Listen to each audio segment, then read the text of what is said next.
and welcome to the Double Fall Podcast. I'm one of your hosts, Will. I'm accompanied by my good friend, Coach Jeremy, and tomorrow we have some epic encounters in Wimbledon. The first match of the day, let's get right into it, Jeremy. Carlos Alcaraz, two-time defending champion, goes against the red-hot 5 seed American Taylor Fritz. Obviously, Carlos was everyone's pick to win Wimbledon going into this tournament, but do you give Taylor, the way he's looked so far, a chance to contend with Carlos on the grass here? Yeah, I give him about as good a chance as anyone the way Fritz is playing. Many people, myself included, were kind of starting to doubt Fritz based on his recent form in the last, since the US Open. It's been like, how is this guy number four in the world? And it was like, oh, justified. Now Draper took his spot. Good. And, you know, more out of just disappointment.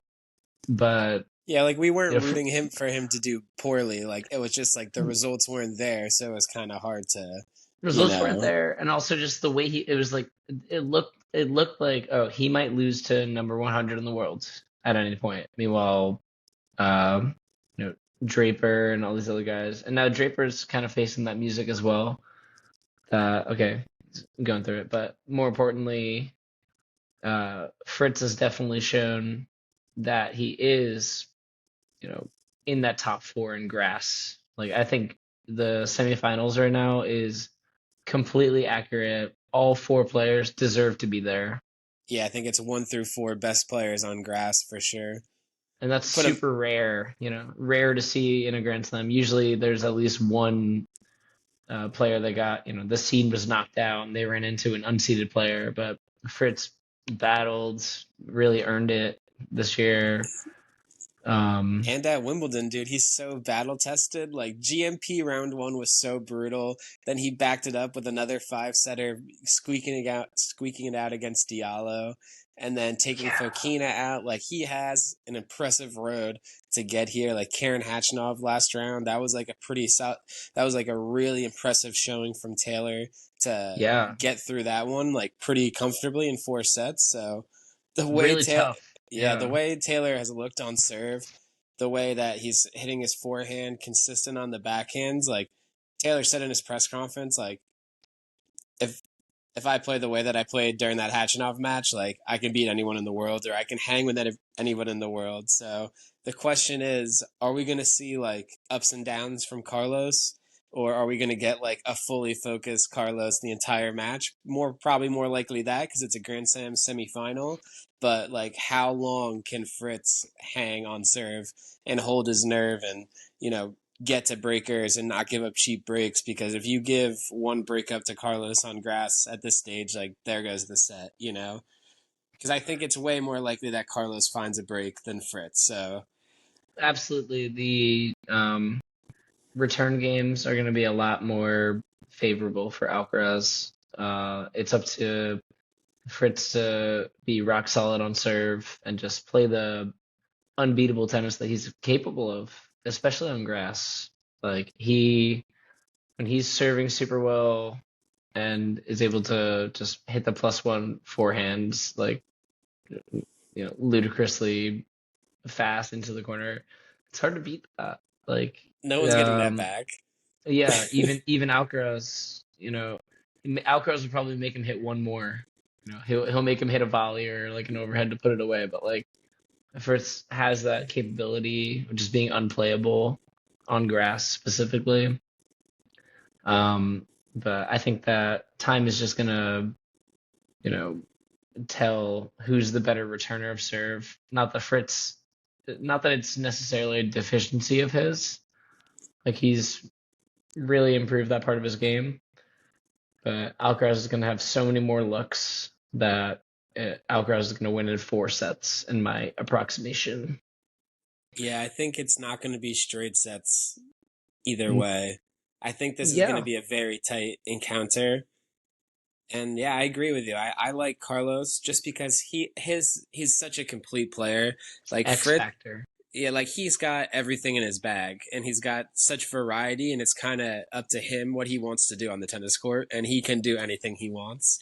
Fritz, you kind of know more the game plan. Like He's going to hit his first serve big. He's going to follow it up with his forehand. He's going to play safer but consistent on the backhand. He's not really going to try to press too much at net. I think Carlos, if he mixes, he's got that overall game where if he mixes in the slice, if they get into short exchanges, if he brings in Taylor, like he can figure out what makes Fritz uncomfortable. And then over the course of this long match, like you said, like it's really hard to be better than Carlos Alcaraz at tennis.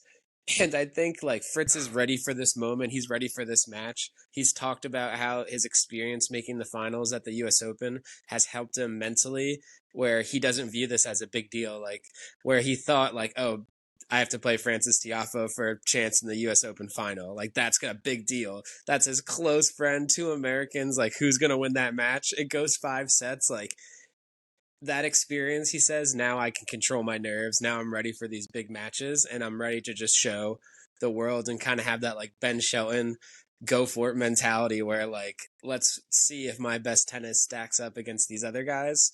And honestly, you're right. Taylor Fritz has earned this chance to go against Alcaraz, but tough to go against Carlitos. I think it's going to be 4 or 5 sets, but I'm going to go Carlitos in like 4.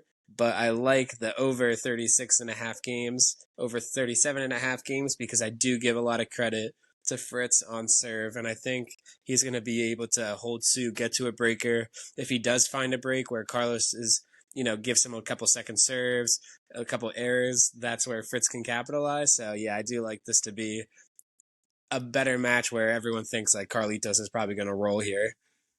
No, yeah, it's not. There's not going to be any 6-2 sets, and that could be a bold statement because tomorrow 6-2, 6-1, 6-0 or something. But I doubt it. I really doubt it. I think Fritz is balling the fuck out right now. And real quick, I think majorly formative experience for Taylor Fritz was his 2022 Wimbledon run that he ran into Rafael Nadal. Yeah. That was kind of the last year that Nadal was like absolutely balling and won that French Open out of nowhere and somehow rehabilitated himself to play Wimbledon, grit and win that 5-setter against Fritz. Yeah, because Fritz was playing phenomenally, like back 3 years ago. I don't know if that was the quarters or the semis. I think that was the quarters because the next round Rafa pulled out with injury to Kyrgios, and then Kyrgios got the bye to the finals because we were all like, "Oh, I can't wait to see Nadal play Kyrgios." And then all of a sudden we didn't get, because that was that funny video of them on the practice court. All the memes, Nadal grinding me while Kyrgios with his girlfriend. Little did we know at that point. Yeah, Rafa's going 2v1 and Kyrgios is just like messing around. But yeah, that was so funny. But yeah, I mean, Taylor's, more of the story though, he's been Fritz, there, and Fritz even last year. Yeah, last year against Musetti, didn't he lose in 5 in the quarterfinals? So he's been consistently deep here at Wimbledon, and I think he's got a real chance. I think Jim Courier on the Tennis Channel actually picked Fritz to win, and I was like, that's a bold statement. That's crazy to go against Carlitos when he's on like a 23 match win streak and hasn't lost a match here in Wimbledon in like 3 years.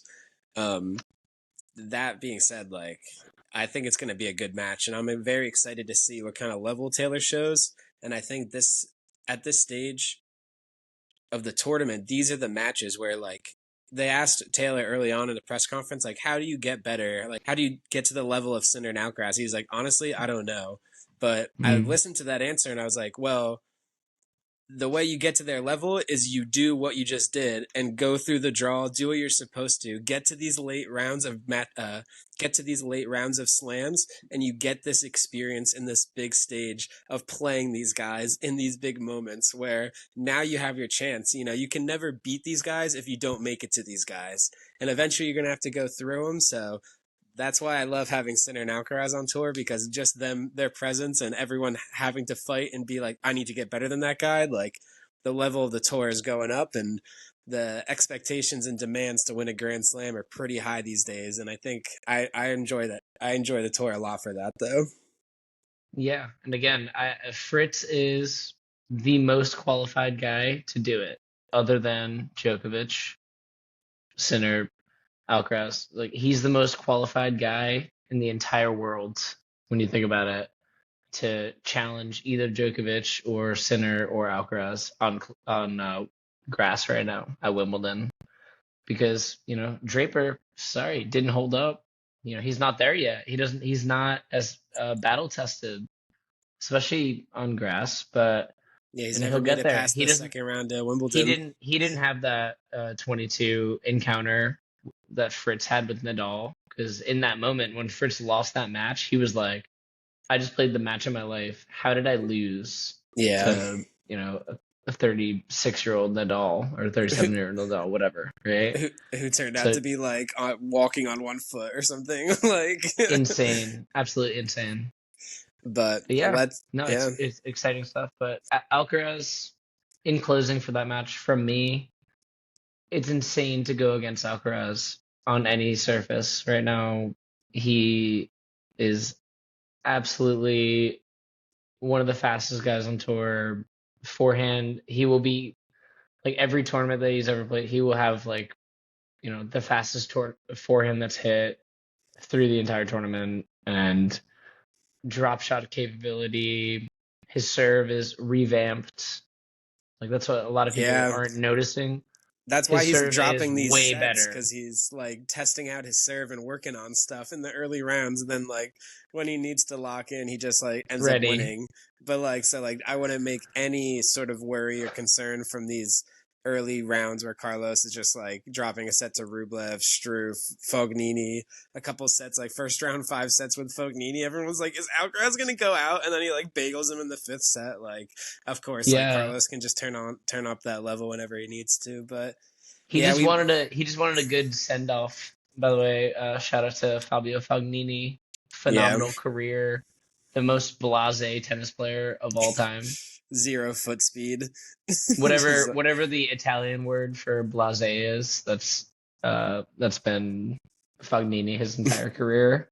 Yeah, but But definitely a legend. It was he was like, not a better way. I'm going to end my career than going 5 with Alcaraz on one of the biggest stages in the sport. So yeah, awesome. definitely been a great, interesting, fun career to watch for Fognini there.